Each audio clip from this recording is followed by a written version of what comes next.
Selanjutnya kita bicara tentang mental health, Ustaz. Jadi mungkin di beberapa talk show kita sebelumnya kita sudah sempat menyinggung tentang mental health ini. Tapi sekarang kita lebih mengkerucutkan lagi, Ustaz. Karena ada satu stigma baru nih, Ustaz.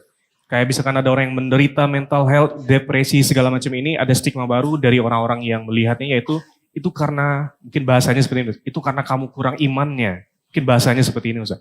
Kira-kira sementara kita melihat tekanan hidup itu dan juga dari trauma itu sebenarnya juga nyata adanya gitu.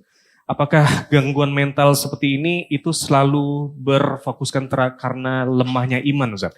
Atau bagaimana Islam memandang peran psikologi ataupun terapi mungkin dalam kesehatan mental sendiri sebagai kita seorang muslim? Tafadhol, Ustaz. Oke, dua hal ya. Nanti Antum mengingatkan yang masalah bagaimana hukum konsultasi tadi berarti ya, sama psikolog. Tapi kita masuk dulu yang pertama tadi. Kalau ada yang mengatakan misalnya orang yang depresi, kamu kurang iman, kosakata ini benar. Kosakatanya benar ya. Tetapi tergantung niat yang mengucapkan.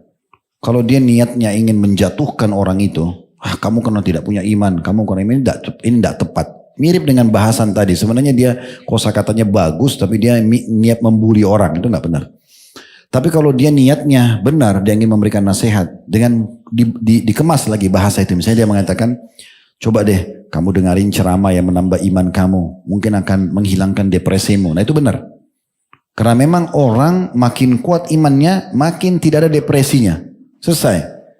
Gak ada tuh masalah kejiwaan apa enggak ada. Ya. Kita belum pernah dengar sahabat gila misalnya.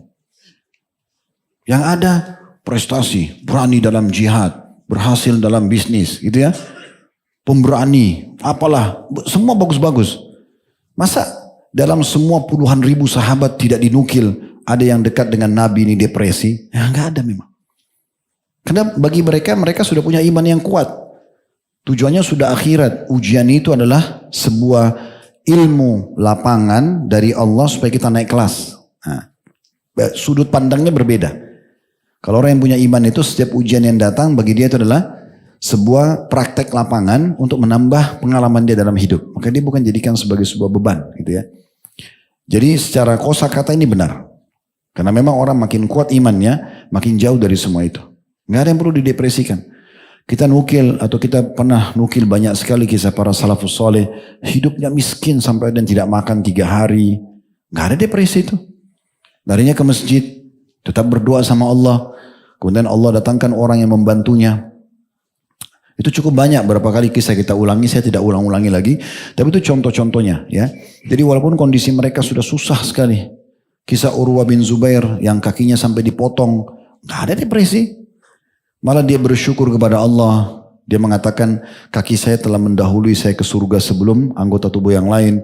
Dan sekian banyak kisah-kisah yang berhubungan dengan masalah-masalah seperti ini.